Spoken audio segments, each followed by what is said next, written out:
right, see, everything happens for a reason. So I'm kind of glad that everything went down as it did today. So let's get you up to speed with what happened today. Don't forget to like and subscribe. Let's get on to our day's journey. So a little bit of a rough start. I had to switch motors. The float switch, I think, on the carb was stuck open on the other motor. So, which is now back on the dinghy. See it? And so, for the sake of time, we're about to hit peak low tide where my keel might touch bottom. So for the sake of time, I put that motor on the dinghy, switched over to the dinghy motor. This one's a 2-stroke, still a 6-horse, still enough power to get me out. I'll be heading out against the wind. So if we get a good spot where I can open up the jib and sail out of the channel, then I will, but I think I'm pretty much going against the wind. But on the way back though, it's gonna be lovely. So winds right now are 15 knots, coming and going. This afternoon, it's supposed to be like 10 to 13 knots. So it might slow down a little bit, but still we'll be heading right back to, blowing us right back to our dock. Just heading out, we're gonna be going against the wind. So I'm about to start this little motor and get ready, throw my jacket on, my radio, and take off before the tide really drops.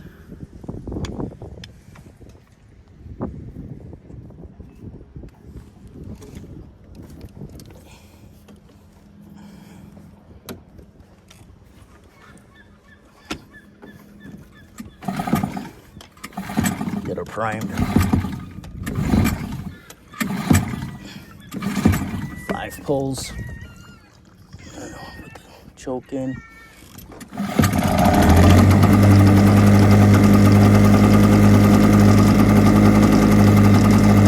It's 2-stroke.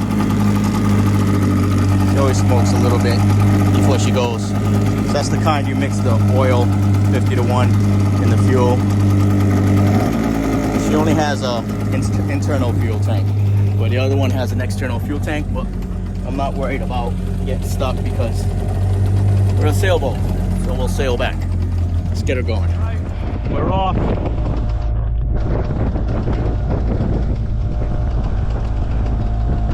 I was barely touching, less than a foot under the keel. No worries, it's all mud in my slip. Here's Larry's boat. Nice looking boat.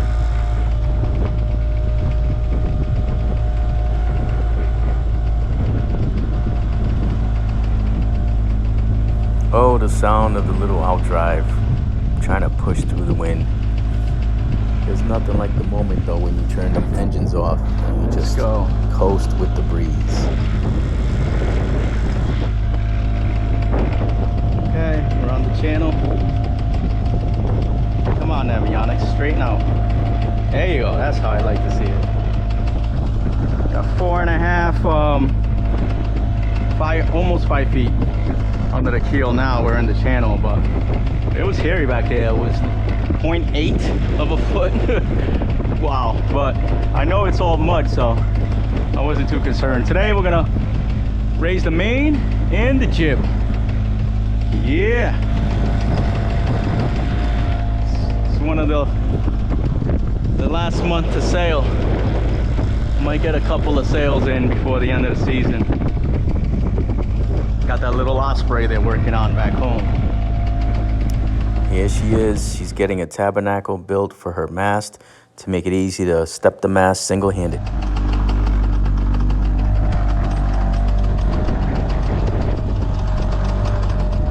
This wind is really picking up. There's an offshore storm that's really pushing the wind today. All right, heading into the wind, making our way out of the channel, and then I'm gonna go on a nice little sail.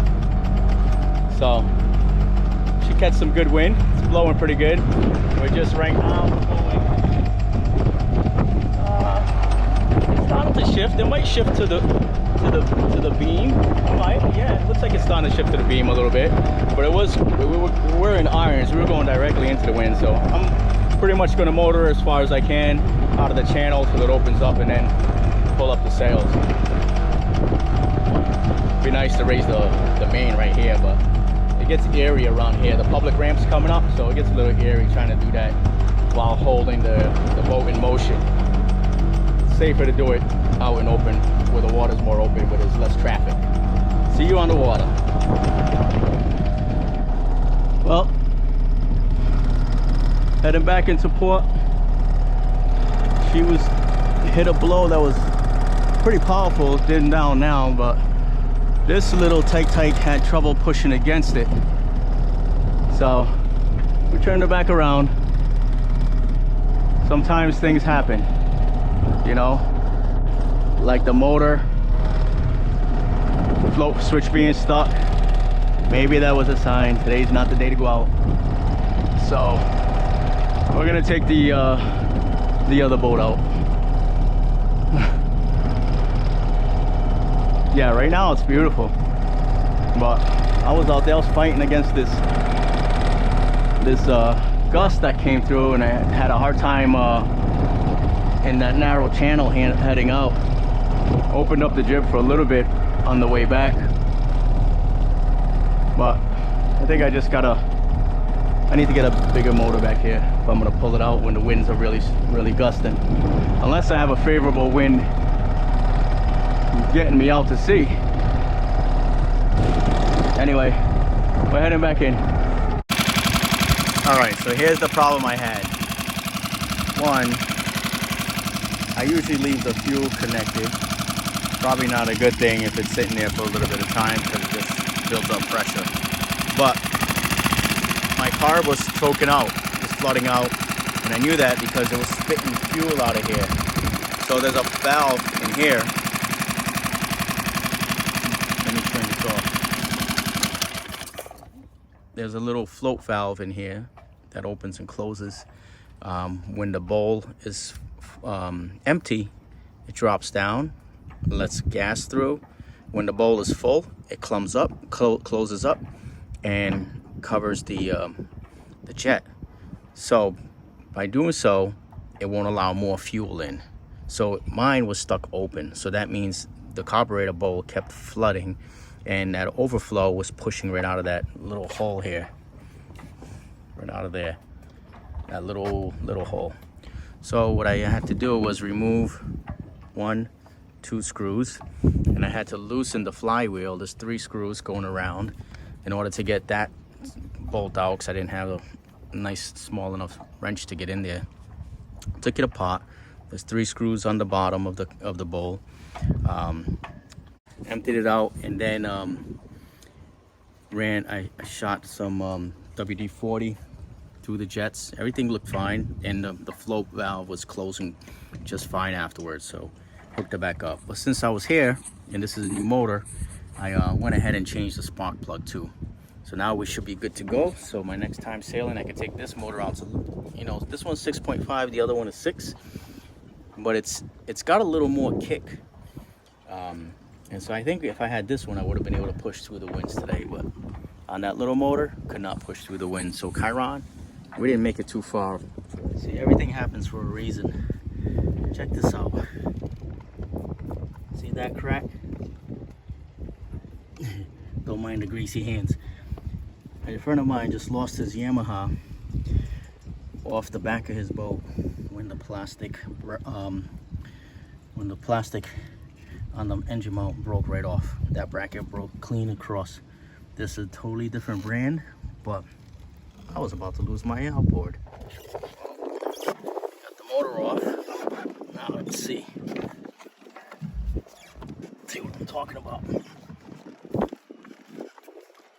See that crack? It's still holding together, but and there's one on the other side too. So this thing is about to give. Take it out, make a wooden one, or maybe just hook the motor right to the boat where it should be. Here we go. She's in her regular engine mount. Brackets, both brackets are still there. I'll take those off when the boat's on the hard, which is in about another month. She works fine, and it still lifts up out of the water. The only thing is how will the gas tank fit. Let's see.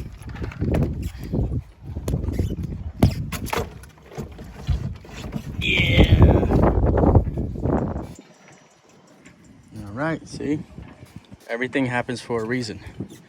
So I'm kind of glad that everything went down as it did today, because one, my engine would have choked out while I was out there, and two, the outboard actually could have fallen off. The way that block has a crack on it, at some point would have fallen off. But now I'm able to figure out what the issue was, resolve it. The engine's working fine. We'll be heading back out. We'll sail another day. The dinghy motor's back on the dinghy, this little 6, and then we got the 4-stroke back on the sailboat. So ready today. I think that 4-stroke would have made it, but I'm glad things worked out the way they did. Hopefully you had a great time sailing. So now I'm tied up to a mooring wall for dinner out on the water. I'm floating. Check it out. What a cool This was earlier when I took the 4-stroke motor out for a test run before I put it back on the sailboat. Right underwater, right in the middle. It's lovely. It's always peaceful. So I'm thinking about that motor. She's working now. No more flooding issues. So the problem was the float switch.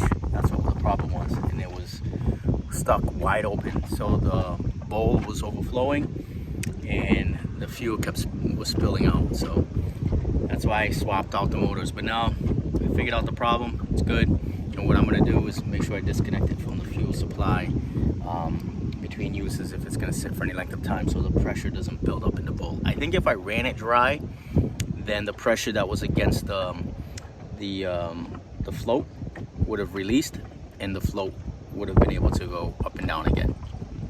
Let me know what your thoughts are. But it reminds me of like a time in playing high school sports, playing high school football.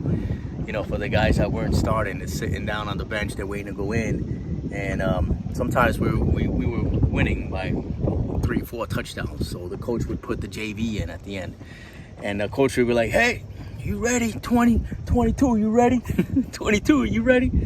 And if 22 wasn't ready, forget it. Go on to the next guy. If you weren't ready, didn't have your helmet on, didn't have your gear on, you weren't ready to jump in the game, you weren't going in the game, they were taking the next guy.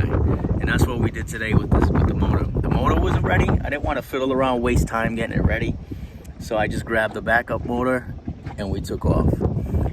And it kind of reminds me of things in a spiritual sense.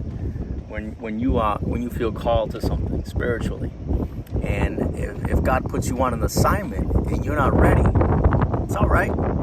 God's going to use the next person, because His agenda is still going to be fulfilled. His will is still going to be done. So hopefully you're at it ready, so that you can be used anytime that God needs you. All right, take care. I hope you have a good day. I'm about to enjoy my dinner, and we'll see you next time.